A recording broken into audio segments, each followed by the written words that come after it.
Welcome to Off Duty and On the Air. The issues discussed on Off Duty and On the Air podcast do not reflect the opinions of any specific agency. They are the views of the host and the guests. Any persons discussed may be fictional for comedic purposes only. This podcast is rated explicit, and listener discretion is advised. Listening to Off Duty and On the Air may trigger repressed or suppressed memories or experiences. Please contact a mental health professional at your earliest convenience. You're listening to Off Duty and On the Air podcast. The podcast is about being a cop and sorting through the bullshit without looking over your shoulder for internal investigations. Talking about major issues while helping you find the answers. And now, here's your hosts, Kelly, Mr. Hat, Dr. Dave, Mark the Cop, and Nick. Tracking your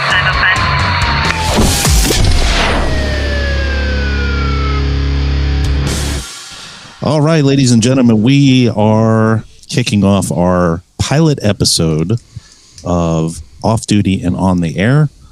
I am one of your hosts, Nick. We'll go around the room. Mark, kick it off for us, buddy.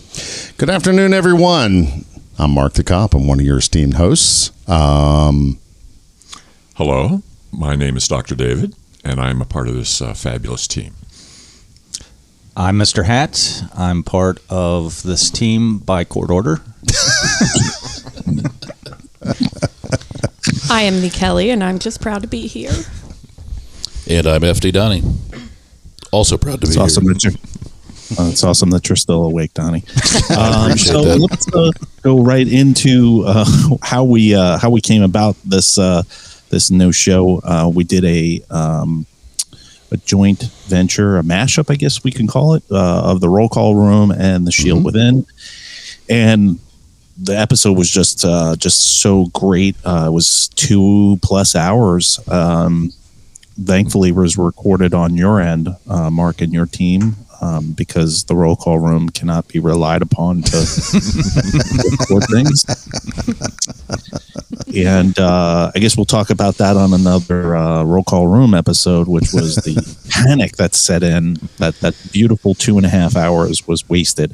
But what we did was we were talking behind the scenes, and we really see a need for a joint show like this of so many folks that have different point of views from the job. And specifically, we have something that not a lot of folks do have, which is somebody like Dr. Dave here to kind of help us through and kind of dissect some of the things. We use a lot of comedy to disguise some of the real festering issues. So we're going to be relying very heavily in this show on Dr. Dave. We're going to be pointing stuff over to Dr. Dave and actually letting him explain why Jeff is so screwed up. Jeff doesn't know this, but this whole show is going to be based around Jeff. I certainly have a lot of episodes we can download here. Yeah, and then like whenever Donnie is awake, we can kind of peel back some of those layers too, like what it was like to be the second responder. You know, I love I love it so much. We're only 2 minutes in already. That's fire. And That's fire, man. Aren't you glad you're here? Yeah, I'm very glad. You're just jealous that your field training does not involve a train. We just do that back at the station.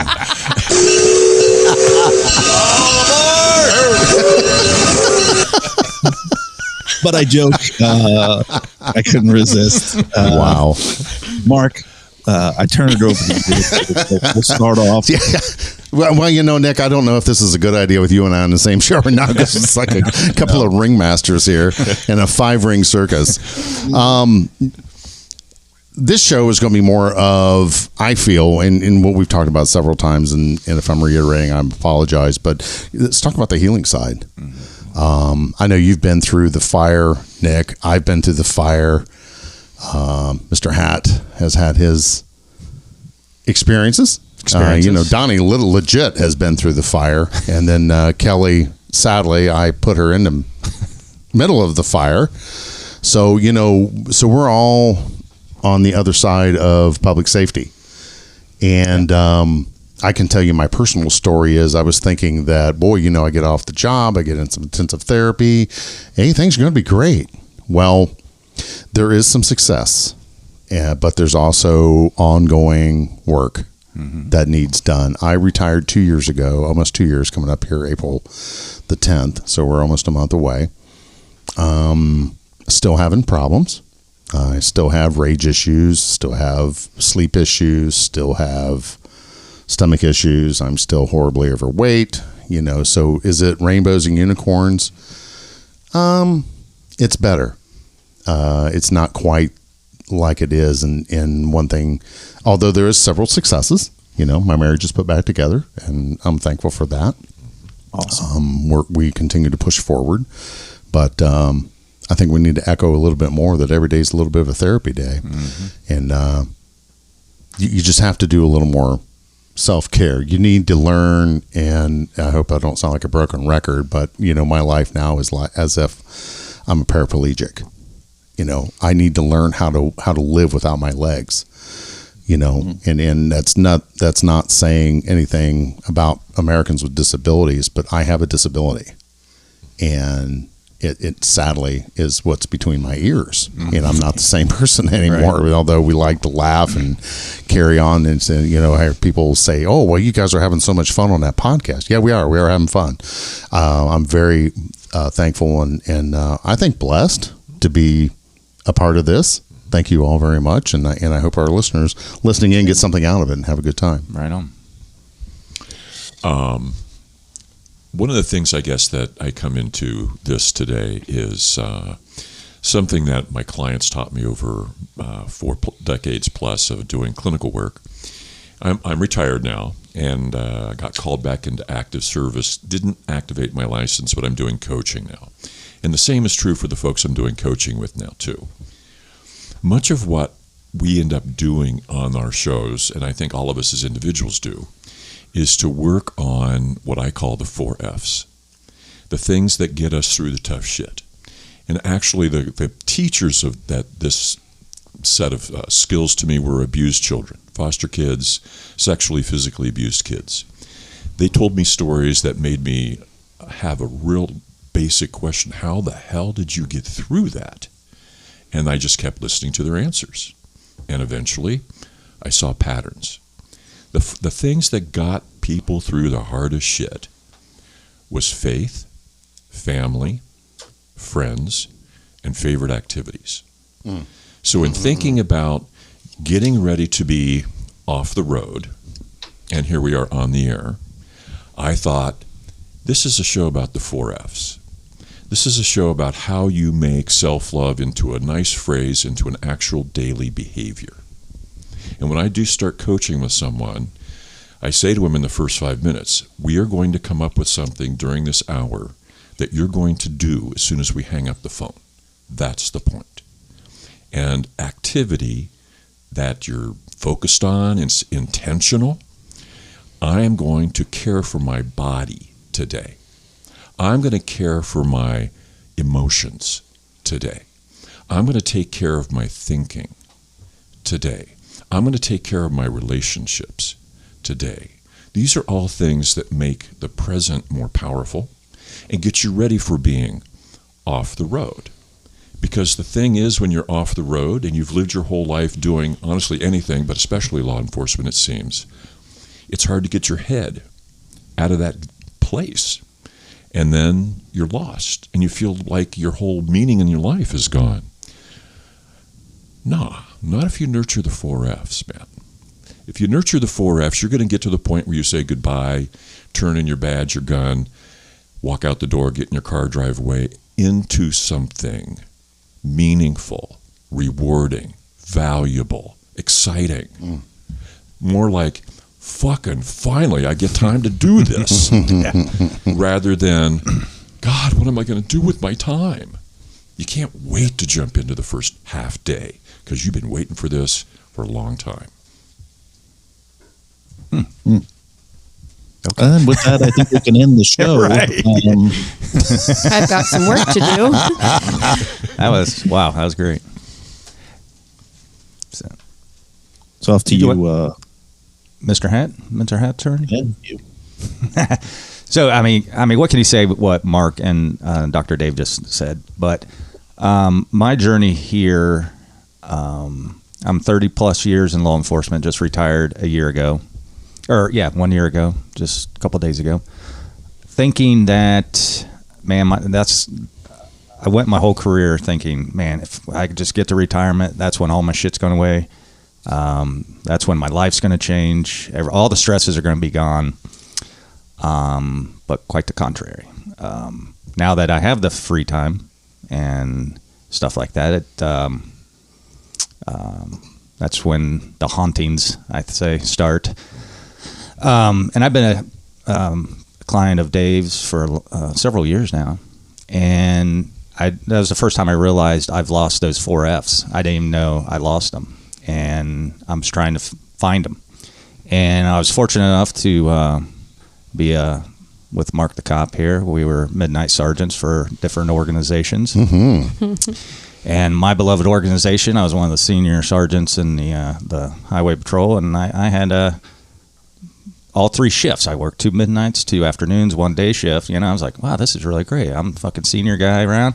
But fortunately, that gave me the opportunity to meet up with Mark the Cop here on every Sunday night. We had a little Sergeant Sunday. Sergeant Sunday, wasn't it? So I got therapy with Dave on Friday and Mark the Cop on Sunday, and just through that relationship and how important that relationship was. And then we got in with, then Donnie's part of it, and then now Kelly, and it's just a freaking phenomenal thing that we have together. And through the shit I'm dealing with, mentally, physically, emotionally, a lot of people, and I'll just say this real quick and I'll move on. A lot of people, I was a sergeant for 18 years. So I had people coming in my office all day, every day. Hey, I got this problem. I got this problem. I got this problem.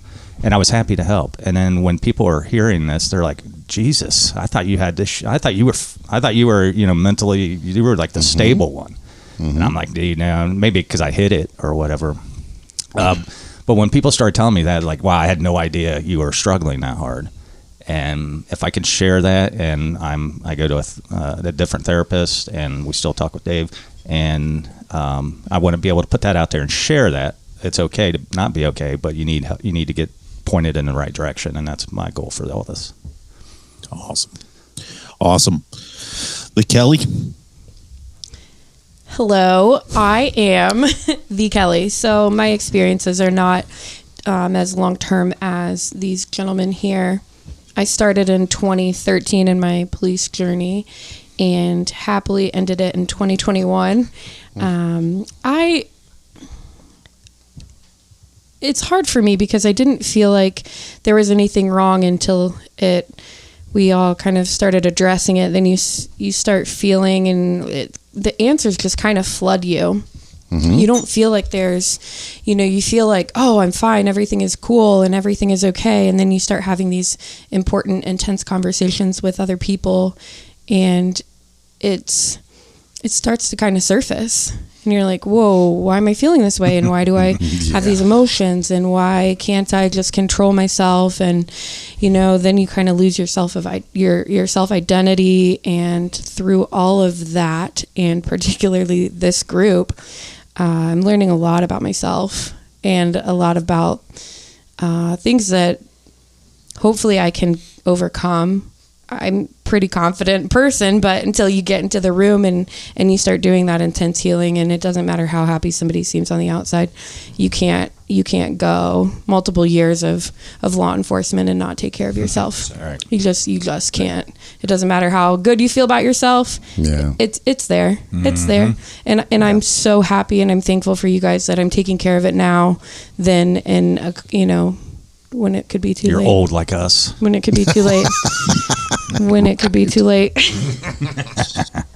Well, I'll tell you this. The next person I'm pretty excited, as much as we joke around with him being from the FD side. I'm kind of intrigued because I didn't get a lot of exposure on my other show with a lot of the FD side.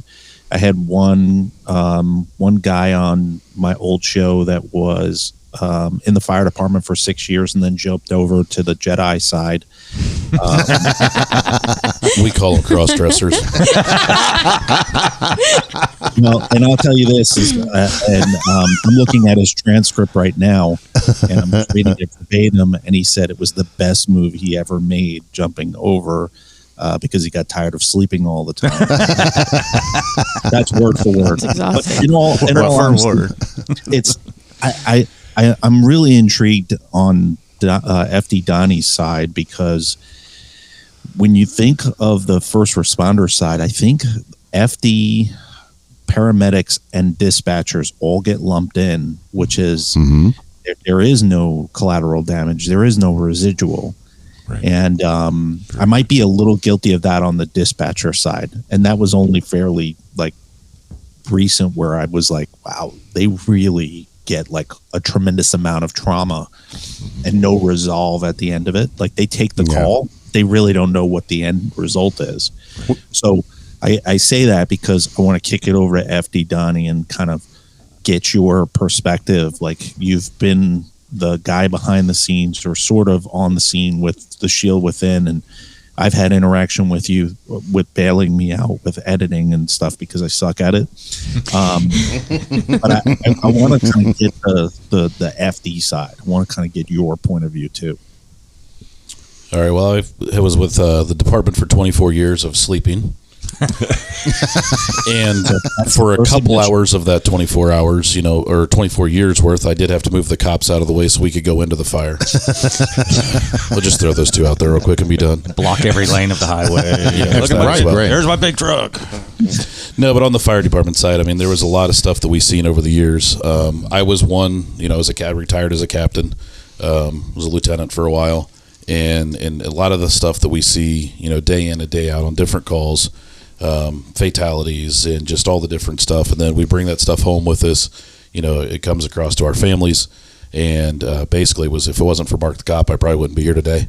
He came to my house one day, and we just had a little discussion, and I was at that point of everything I've seen over the years, and it was my time, and like I said, I talked to Mark, and then Mark kind of he helped me through everything, told me where I needed to get, with Dr. David here, and then also with another therapist that we've talked to, or counselor, and he's helped me with everything, and then also saved my marriage as well. So, there was a bunch of different things I brought home every day to my kids, to everything. So, fire department side of it, the thing is, you see this stuff every day. We pass, where somebody died, or whatever, and it's just that just replays in your mind. So, but after 24 years, that's kind of where I'm at. Yeah, I think all of us on the first responder side, like, I know for me, I don't go into the city that I worked in very often, or at all. Sorry, I don't at all. Since I've left, I don't drive through there. That's me. But I drive through the major highway 95 that goes through the city. Mm-hmm. And I'll have my daughter in the car, or I'll have my daughter and my wife in the car. And I only associate specific geographical areas within the city that I patrolled based on the horrific things that have happened. We'll drive by and I'll go, yeah, that building right there, somebody jumped out the 15th floor. That building right there, somebody tried to blow us up while we were on a call. So we kind of take that, and kind of that's how we relate to things when we're driving by. So just that kind of residual trauma. I did have a question for Dr. Dave while everybody was going around, which was, and this is a pretty profound question. I don't expect for you to have the Yoda answer to kind of. I bet he does. I was giving him I'll throw $20 on that. Yeah. 30. My question, I actually wrote it down. So for me to write. Okay, here we go. Yeah. It says, what do you think that the biggest obstacle is for first responders to go get that help? What do you think the biggest? Because I think all of us and within that are first responders, we're all like, I don't need help, or I just don't want to get help. Oh yeah, right. What do you think the major blockage is for those folks that are listening? I think of it as internal and external. So there's actually a number one for each of those. Internal, The thing that seems to get in the way is, like you just described, what most people would call denial. I'm fine. I know I'm not fine, but I'm going to say and try and convince myself that I am fine. And you're put in enough circumstances over the course of a day, a week, a month, where people are saying, dude, are you okay? Oh, yeah, I'm fine, man. And so you get that, and you just practice it over and over and over Right, again until absolutely. you're like, hey, yeah, I really am okay. Bullshit. Okay. That's the internal one. I'm fine. The insistence on being fine, the insistence on dismissing all the other things that say I'm not fine. External, I've found this, people have talked about how much shit they get from their departments, and I believe every word of it. But the stuff that ended up keeping folks out of my office was money and pragmatics. Like, when during the week am I going to have time for a counseling appointment? Have to drive out of my home, out of my city, drive half an hour to see you. I'm going to be there for an hour, maybe more if we're doing trauma resolution. Then I got to drive back home. I don't know what kind of shape I'm going to be in when I get back home. It just chunks out the day. And if you start doing trauma resolution work, you might want to see the therapist more often. So it gets to be just a practical thing. I can't get the time off. I can't get the time off discreetly so that nobody has to ask too many questions about where I've gone, where were you all day, that kind of shit. I heard so many people talked about just, if I can find the time, if I can carve out the right day, the right time, and since I'm cheap, it was easy for that end. But it was a hard thing to get people to find the spot in their day or their week to do an appointment. That's the internal and the external things. Do you think at all there's a little bit of the fear of seeming weak? I think we all got hands in the air on that one. That's Go what ahead, it was for David. me. Go ahead, David. I'm throwing some thunder at you, Dave. I say that because what's your opinion on that? And then I'll have diarrhea of the mouth. Clinch for a minute, Nick.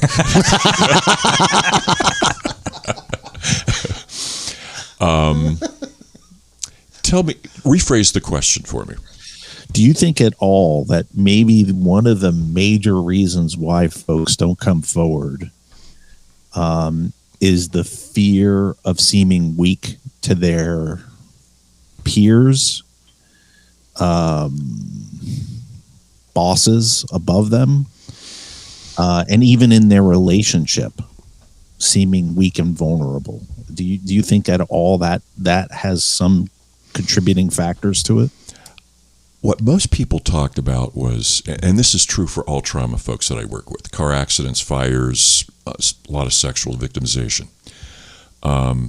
People understand when they walk in the room, actually before they make the first phone call, they have this like, okay, if I'm going to do this, I got to be open to walking up to the shit that I've been walking away from so expertly for the last X number of decades in my life. I mean, I had a woman who carried incest around in her mind for over 6 decades. Oh, my. It shaped her whole adult life. She never sought help for it until she retired. So all of a sudden you go, oh, shit, I'm ready to do this. Am I ready to do this? I'm not ready to do this. I'm ready to do this. Man, I got to do this. Something has to happen. It kicks you over the line, and you make the phone call. And you understand when you make the phone call, I have to acknowledge that I'm ready to face the hard shit. And what I've come to call surrendering to the truth you know.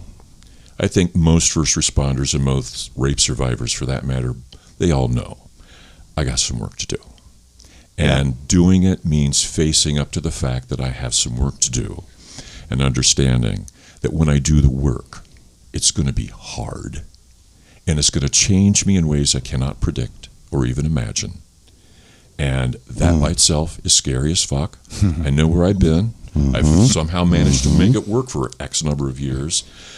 Now I'm willing to just throw it all up in the air and see where it lands and reorganize. Yeah. Yeah, that's large. So there's much hesitation. Yeah, I think one of the goals for this, for off duty and on the air, is to bridge that gap between feeling weak and vulnerable and getting them in your front door. Oh, amen. How do we bridge that gap? And then the other thing is what is your feeling on, and I'm going off an exit here. Cool. What is your feeling on quarterly PTSD analysis for first responders? We have taken the position on the Shield Within and have advocated for this strongly, that when somebody starts a career in law enforcement or any kind of first responder profession, have a therapist when you start the job. If your department doesn't direct you or provide you with that resource, find it yourself. To me, it's much like if you went into a job where you're going to have a lot of heavy physical demands, get a trainer. Have somebody help you with that shit, you know. If you're going to be doing that all the time, same thing here. And I've just been reading, just here in the last week, I got lots more to read about this, but what has happened, kind of like small but growing, is this thing called a mental health gym, which is focusing on those things that increase your own well-being, your own mental health. I like the idea a lot. Started to check into it a little bit this week, just a little bit of time I've had. I like this idea a lot. And I think it's really the whole thing. You start out your career checking in and assuming, I'm going to need mental health help from time to time. So whether I see somebody every 3 months, every 6 months, once a year, I'm up for all that. And again, you don't want to mandate it. You don't want to force it, because then you get instant resistance to just the fact that I'm going in the door. Very true. But if you, the person, your coworkers, your department, are selling you on the wisdom of doing this, you're probably going to do it, or at least consider it strongly. And I think that makes a huge difference to walk into your career with that resource in your back pocket. Very, very true. I want to ask FD Donnie something. Mark, jump in if you want to chime in too. So we'll just leave the hands down from here. So if it's like a gang initiation, jump in. So we'll just go and clear the table. Go ahead. I don't do sloppy seconds. Anyway. Oh dear. Donnie, you said something, because out of all of us, you had 3 sergeants in the room, and then you as a captain on the FD side. Now, what you've been through, now, everything. Let's say you were still on the job. You were still a captain, right? Proby comes out of the academy. What's the piece of advice that you would give, aside from the equipment stuff, aside from, making sure you save your ass and taking care of yourself? What is your advice now that you've been through all of the shit that you've been through? What would be the advice you as a captain when they first come to your station? I mean, after you show them where their bed is and how they, hold there it is. What's and don't forget their shelf in the refrigerator. There's your sippy cup right there in the shelf. This is our coupon clipping scissor. This is what we do for grocery shopping. And this is where we keep the tourniquets in case a cop gets. Never mind. Ow. Yeah, shots fired, literally. Blue Canary. Tell him Blue Canary. Yeah, the Blue Canary. No, I mean, in all honesty, I was actually at my son's basketball game today, and the lady next to me was talking about, aren't you in the fire department? And I'm like, no. I said, I gave it up 2 years ago. And she said, well, my son's currently taking it in the high school, and he's getting ready to go to his EMT school as soon as he turns 18. She goes, so what do you think on that? I said, don't do it. And then she said, what do you mean by that? I said, because, you can do it. I said, it's a great job. But in return, I said, get mental health started right away. At least start doing your check-ins now, and just maintaining your mind in that way. So when things do hit, you can start to deal with it then. Because if I would have had that 24 years ago, I probably wouldn't have made a million of the mistakes that I did. So mental health is the biggest thing, and I will say that to everybody that that's starting out. Did you think when you first started in the fire department, mental health was a big deal? Not at all. Mental health at the time was, it was on the back burner. It wasn't even really close to the stove. I think if we went down the room, does anybody feel like when they first started, mental health was the top of your list? at all. Was it even on your radar? No, it wasn't for me No, at all. absolutely It not. was not even close, and it was never discussed in the academy. Like never ever discussed. No, and the thing about it is mental health. Even if it was discussed, I was fucking 8 foot tall, made of fucking steel. You know, when I first started, I didn't even goddamn mental health. I'm fine. You know, and you know, like Jeff and I used to door up and we talk about, hey, remember your first fatal? Yeah, man, wasn't that fucking cool? Yeah, you know, dude's eyeballs are hanging out, blah blah blah. And, you know, so at that stage in the game, we aren't cognizant that you're starting to add. You're adding to your, and I called mine the Pandora's box because there's a lot of ugly fucking shit in there. It's the photo album. Yeah, Donnie has the photo album. If we get some time, I'd like for you to talk about that just very, very briefly. But like with me, all of my traumas that I didn't deal with, Nick, I threw in a box. And I just simply didn't. Oh, there we are. And I just simply didn't deal with it. I just threw it away, or I just threw it in the box and put the lid on. But in 2006, 2007, my fucking box flipped over, and all this shit just started pouring out, and it was like whack-a-mole. I mean, I just, you know, I just couldn't deal with it. And then on top of that, I have more traumas coming in. Right. Yeah. So, you know, my Pandora's box was like a 5-gallon bucket with a bunch of holes drilled in the bottom, and I got a fucking mess. So my shit's everywhere. And, you know, I'm trying to put life together. You know, the marriage is going to shit. My wife and I separated. Of course, I did the smart thing. Hey, let's get a girlfriend. Yeah, that was smart. But, you know, as if things ain't fucked up enough, let's add this in. So, you know, and then one day I ended up walking up this long stairway on Poplar Street in Sydney. And, you know, my good friend to my right here was sitting on the other side of the doorway. And getting to that point of something's fucked up. And, yeah, it might start with a suicide attempt. It was right after an honor guard. I just did a line of duty for firemen. It was a fire service, and they called me up and they said, hey man, we need one more, would you come up? I said sure.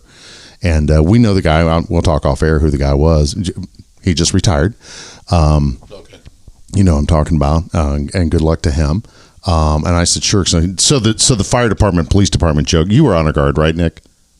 Oh yeah. Yeah. So, you know, the jokes were going back and forth, but so yeah, I went up and did a fireman. It was an active duty, not line of duty.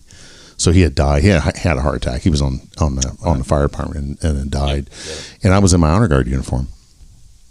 And I'm like, yeah, well, let's do this today. This would be a good time to do this. And yeah, it didn't happen. But we can talk about that in the future show, why it didn't happen. But something snapped and I'm like, whoa, wait a minute. What the fuck is going on here? And then I called a good friend and he's like, hey man, you need to talk to my buddy. He's like, God damn, dude, you're not the same dude, and you're fucking hurting, aren't you? And I said, yeah. And but I didn't know what was going on. I didn't know what is PTSD, what's happening to me. And then, you know, when I met Dr. Dave and we started, and of course I thought, yeah, a couple sessions, yeah, we'll be good. We'll go right back to work. I'm still in therapy today. And it isn't any better. And I've been off the job. And like what I said, you know, and David said, no, I thought that was very good. Why don't you go to therapy? Cost, right? Yeah. What's the cost if you don't, Donnie? Could be death. Yeah. For one. Mm-hmm. Yeah. Yeah. What's the real costs, you know, of not going to therapy? The real costs are, let's see, you're spiraling. So I'm going to go out and have some drinks with the boys. And now I'm fucked up. And oh my goodness, Mr. Hat's behind me, you know, or someone of his brethren, you know, and now we're arrested for OVI. What's the average cost of an OVI now, Mr. Hat? Ooh, $5,000, $10,000. 10. Yeah. Yeah, $10,000 for one bad mistake. Oh, wait a minute. You're a first responder, so guess what? You're on the news. Front page. Front page. You're right down front. Yeah. So now you're humiliated. Yeah. Now, not only you are personally, but now guess who's going to be up your nose? Right. Yeah, the brass. The AI guy. Yeah, now you're going through AI, and so what's the cost? Okay, Yeah. so now we got reputation, Right. we got money, okay, and why aren't you going in that door? Cost. I don't have, it's, I don't know, average. I can tell you in my world the cost of my psychiatrist, and I'll pay it. That Dr. Dave's not a psychiatrist, but I use Molly Hall, and you can look her up. She's wonderful, but it's $225 for an hour. I'll pay that all fucking day long. Money well spent. It really is. I mean, it really is. But and some people's like, oh, Jesus Christ. Yeah, but what's the cost? Yeah. What's the real cost? Well, I'll tell you what the cost is, Mark. And I'll give it statistic. It's the 4th of March. Whenever this gets released. There's been 18 line of duty deaths in 2023, and there's been 18 suicides this year. Law enforcement suicides. Oh my goodness. 18 and 18. Exactly the same. So there's your cost. Like Right. that's Right. Unbelievable. Since I the saw first that of the year. Yeah, I saw that statistic this morning, and I wrote it down on my nifty pad because I would have forgotten about it.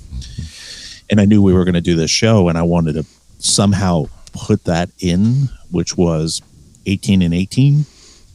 And so every year over the last, I think, 3 years, we've always had more suicides over line of duty deaths, and that's just in law enforcement. Right. I don't have the FD side, but I'll make sure next episode we do. We should have those statistics, and those are the ones that are reported. Right. So there are a lot that aren't reported, Right. or that are Right. accidental discharges or something like that. So, Mark, that's very profound. Which is that, I mean, 225 or what was it? 225 an hour. Yes, she's $225 No, for her. But that's some people say that's cheap. I mean, I hear people that's paying $400. I mean, Donnie spends that on massages. What's your point, Nick? Well, he's happy when he leaves. Well, the flip side to that is He said flip. the flip side to that is it Jeff that's doing the massages. Oh wow.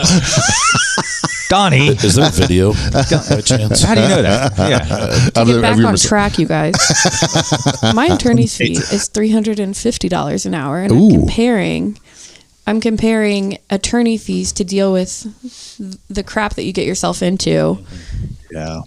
And if you don't just go back to the mental health, I mean, that's definitely Okay, so you're talking about divorce? Keep going on that. What I happened? thought you were telling me to stop talking. No, this is keep going. This is keep rolling. No, I'm keep like, rolling yeah. with this. No. So anything that you need your attorney for, whether it's divorce, whether it's the OVI that you got because you're out drinking, whether it's a poor choice and you get into a domestic violence situation at home. Yeah, I never thought I mean, about that. anything that you encounter because you can't keep control of your mind. Right. That's powerful. Exactly. Yeah. Yeah. Very good. Yeah, I think that was my big question for you, Dr. Dave, which was what was the barrier? I'm sure you've seen a lot of folks come in on their first visit. I remember my very first therapy visit was right after my attempt, and man, all it took was for the therapist was to and I remember it. I don't remember a lot from that time, but I remember her saying, "Looks like you got the weight of the world on your shoulders," and that was it, man. The dam just opened up. Yeah. And I think it's just if you can get yourself in that door, I think if you could work through that barrier, those barriers that you spoke about, Yeah. and go for just that one session. But I say this a lot on the other show, and I also say it in the books, is therapists are you have to find the one that you connect to. And I think where people go wrong is they go to one, and it's kind of like a relationship. If it doesn't gel, you're going to know it's not going to gel. Right. Like you just know. You go in that room and you're just not gelling with that person, find another one. And if that one doesn't work, find another one. Find another one. Like there's so many that are out there. You'll find that one person that you really connect with. Where I think people go wrong is that they feel that their relationship, their personal relationship that they're in, their counterpart is that therapist. And that's not Dr. Dave, you could speak to it. Yeah. For me, I don't think that's a very healthy way of doing it. You need that impartial person, that third party. Totally agree. And I also agree strongly with your point. Mark's made it many times too, that seeing a therapist doesn't mean you're going to fit with that therapist. You spend all your existence getting yourself to make that phone call. You walk in the door, you figure out how to do all the pragmatic shit. You walk in the door and it's like 15, an hour later, like, oh shit, that's not going to go anywhere. And I know it's not going to go anywhere. So my recommendation to folks in coaching right now is find 3 people, ask them for a 15-minute freebie. If they give you a 15-minute freebie, you're going to know when you walk out the door, yes or no, probably. And if they won't give you a 15-minute freebie, they're not the person for you to see. Makes it pretty simple. That's so profound. Well, to clarify, a 15-minute freebie means give me 15 minutes of your time. I want to come in and meet you and have a determination whether I want to sign up as your therapist, have you as my therapist. Yeah. Yeah, why wouldn't you offer that as a therapist? A 15-minute freebie? Oh man, some people's time is just so valuable. Yeah, I love that sarcasm. That would concern me if the person was like, "I just don't have 15 minutes to give." Yes, exactly right. You're just not good point. You're not invested in my mental stability then. Right. Like, exactly. You're invested in your wallet. That's about it. Some 15-minute freebies are not worth it, though. Yeah. Are they, Jeff? I'm going to disagree with that because I'm going to disagree. 15-minute freebie is a 15-minute freebie, and you're giving Jeff a lot of credit for 15 minutes.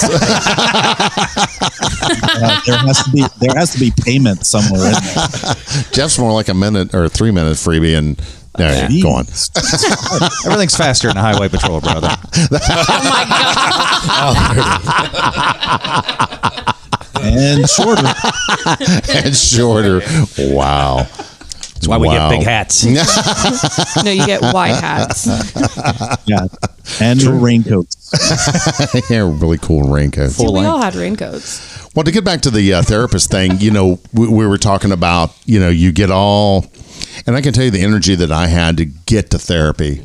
Jesus, I would have rather, went and dug a 6-foot hole with a needle than to have to do that again, to get that energy, to get your ass in there. And then you walk in the door and this dude's or gal God, this is terrible. This is a shit show. And, I can remember leaving one therapist's office. I was actually mad at the therapist. I'm like, thanks for wasting my fucking time. Here's your fucking money, because it was, well, how do you think we can fix that?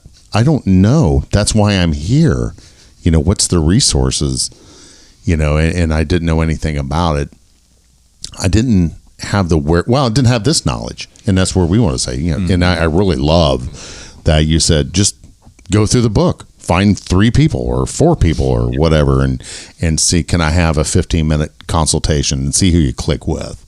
When by the time I climbed the stairs there on Poplar Street in Sydney, as soon as I walked in the door, the energy clicked instantly. And I'm like, and David's dropping the F-bomb. And I mean, like within, he's like, yeah, sit the fuck down. Hey, what are you doing, man? I'm David. Blah. I'm like, whoa, I like this guy. And then David and I connect on music. I mean, and it just, I felt really comfortable. Another thing you got to remember is be honest. Don't go to fucking therapy and lie, bro. Because if you're lying, if you're just there in couples therapy with your significant other and you're still doing like me, still have your side check, you're wasting everyone's time. And worst of all, you're wasting yours. Mm-hmm. Yeah. So clear the field, like I like to say. You really got to do some growing up. You really got to do some, look at that guy in the mirror pretty hard, because I hated that motherfucker for a long time. But the better work, and when we're talking about the work, we're talking about going and doing therapy, and everyone answer at the same time. If you disagree, say no. But doesn't the work suck? Yes. Terrible. Terrible.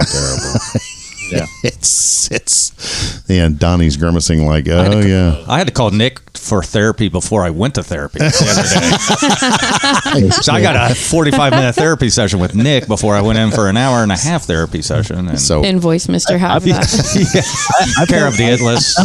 I kind of felt like wow. I felt like a head coach at a sporting team. I had to like, but it was a good session. It was good for both of us because I think we were both down that day. Yes. Yes. Right. We were both very down that day. And I think people need to understand also is just because you're in therapy and no day is ever like, I'll have like 6 really good days and then like 2 really bad days. Like it's not a fix all. Like it's not like where a switch turns. I just want to add, like, it's hard to go through that therapist's door. But what helped me was finding the right people, like Mark the Cop here. Just dooring up with him every night, sharing the shit, and then you get to talking about hard stuff. Where I have thousands of friends, but there's none of them but the people in this room and on the computer screen that I could talk to know and give me good advice, like, hey, bro. But there's those people out there. And Mark said, and he mentioned another friend, he's like, dude, I got a guy you need to talk to right now. And Dr. Dave called him. And immediately, Dr. Dave is a coach. So Dr. Dave and Mark helped me live another week with David's help of going down the therapy line. I was getting fixed for the minute and the hour and the day and the week, but I needed life fixture where a therapist can get. And I finally, I went to some therapies here and there, and it just like we were talking earlier, like, I'm fine, dude, that's fine. But I knew I wasn't. And I finally got to Dave. I was like, hey, I really need fixed. And from childhood on, whatever. So he did exactly that. Gave me 3 people. And those were hard 3 calls to make. Like, you feel stupid, like, hey, and they're like, well, I can get you in May. And this is like December or something. I'm like, hey, oh, shit, dude, I need like help like tomorrow, And finally came across the right guy. And the second I went in there, it's magic and it's really great. So that I would say find a good friend that you can tell anything to and they'll hold you accountable to your shit. Mm-hmm. Great accountability coach. Right. Yeah. And not some dude just like pat you on the back like, yeah, you're fucked up. Yeah, your wife's fucked up. Everybody's fucked up. Right. Yeah. To actually help you. And that really got me through the front doors of a therapist. And I think you just summed up the whole entire Off Duty and On the Air, which is for you to tune in to this show and understand that there are 5 people that have been through it, know what it's about, and have come out through the other side. And then there's Dr. Dave with his super sexy voice. So sexy. Yeah, we're going to get him doing some voiceover work too. So I can't wait for that. And I think that's private time for me. We all have our own version of therapy, right? Yeah, we do. then what'd you say? Daddy's got to eat. Daddy's gotta eat. Dave just might be our conductor on the train. Daddy's got to eat. That's going to be a drop on my soundboard soon. What? Daddy's got to eat. Daddy's got to eat. Yeah, we'll do some voiceover. You want David to say that real quick? No, I want Kelly to say it. Yeah. I bet you do, weirdo.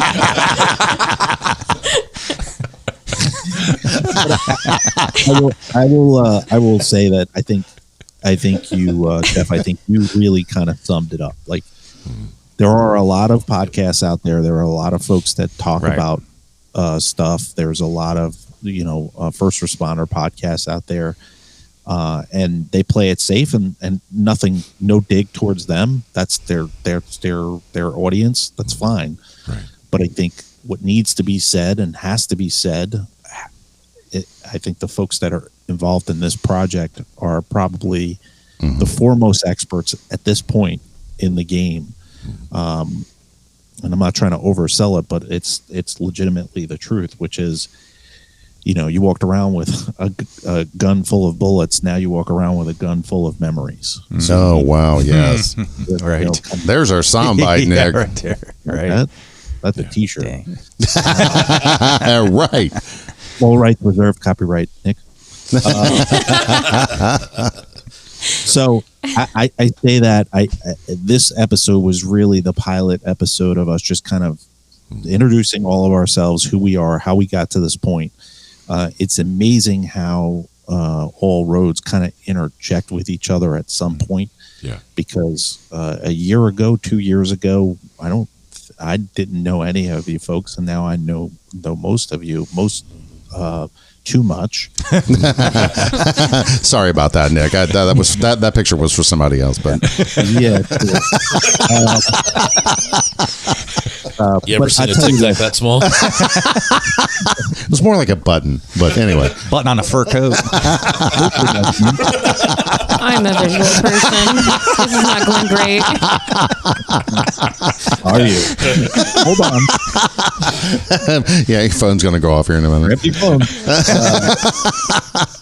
But I think if we could recreate the text group that we have with all of these folks that are in this project right now, if we can create that on a larger scale, where you can carve out 45 minutes of your day and listen to this, and it helps, then we've done what our goal was. Yeah. So I think we're going to wrap it up for this episode, and I'm going to open it up to the crew over there. Any feedback? Anything you want to say before we head out? Want to do reverse batting order and start with Donnie? Yeah. Let's do that while he's still awake. Reverse. While he's still awake. Keep me awake for a minute. I heard some snoring over there, so it's I'll leave that one alone too. No, I just really hope that for everybody that does listen to this, that we get the message out that your mental health is everything, and get started early on it. And for those who have been in it and know that there is life after this, so after you get done with the public service, so yeah, just hope everybody listens and gets that help that they need. Yeah. Awesome. well said. Very good. We'll go to the Kelly. I get intro music. Thank you so much. Powered by Riverside. Oh, that wasn't intro music. That was outro music. I'm extra sad now. Don't worry, you'll have your own intro. It might be working on.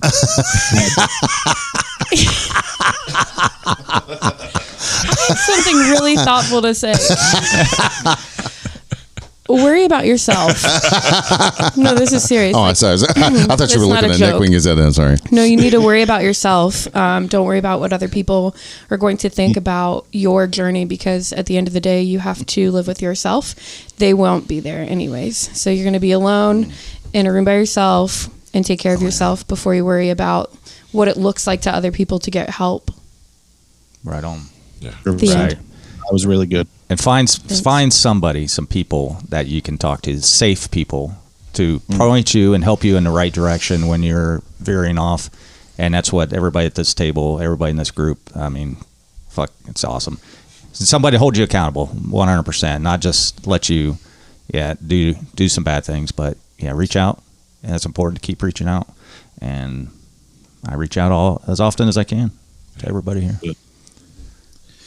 As soon as you stop listening to the podcast, go do something for yourself. Turn off the device, get up off your ass, and go do something for yourself. Physically, mentally, emotionally, a therapy appointment, a friend you call, whatever. Get up and do something for yourself. Open your windows. Yeah, the reason why Jeff said that is because I told him to get up and open the fucking blinds, dude. Listen, fresh air. I'm like, it's a bright sunny day today. Let's go out and enjoy that, and to echo kind of what the table said and to kind of wrap it up is that, everyone's in that dark spot. The best thing for therapy is get out in the sunshine. I found that because I have horrible seasonal depression. I go to Planet Fitness. They're not paying me to say this, but I go late. Right? Yeah. Anyway, hint. But I go lay in suntan bed. I mean, I put on my meditation music and I just lay there for whatever time.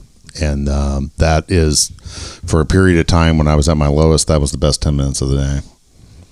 Because you just had that the light therapy coming in, and then this year I spent the shitty months in Florida, and that's really had a profound difference. But another thing I want to bring up is watch your moon phases, boys and girls. Right. As of this recording, we're in a waxing moon, and everyone today that I've spoken with in my check-in group is like, man, I'm really struggling today, as am I. Had a really bad morning, and then I'm like, fuck this. I checked the moon. I'm like, there we go. Now it all makes sense. And it was the same thing last year, but everybody's like, oh, that's bullshit. But you talk to any ER nurse, Right. We always had our really bad domestics under the full moon. It's a fact of life, but every day's a therapy day. Learn to work your therapy. Luckily Dr. David's put a great set of therapy tools onto my tool belt. And even during our podcast, I've had to ground. I've just stopped talking, and of course I work with professionals that they just take the conversation up. Nick, have you ever had that? You just kind of get overwhelmed while you're on the air, and luckily your partner can just pick up the ball and run with it. But Many times. Go ahead, sir. Take us out. So I think everybody, your takeaway from this is that this is what the show will be about. This is what our expectation is, and we're definitely open to feedback. And we're really looking forward to it. This group is really, really dedicated and committed behind the scenes. The amount of discussions that happened behind the scenes to get this going was really, really good. And we appreciate you tuning in. We don't know how frequent these will come out, but they will be on two different platforms, on the Roll Call Room podcast platform and the Shield Within platform, until we kind of mutter our way through it and kind of figure it out. So thank you for your time. Thank you for sticking with us, and we look forward to seeing you on the next episode. And everybody that's on this, thank you again. Yeah, man. All right. Thanks. Thank you.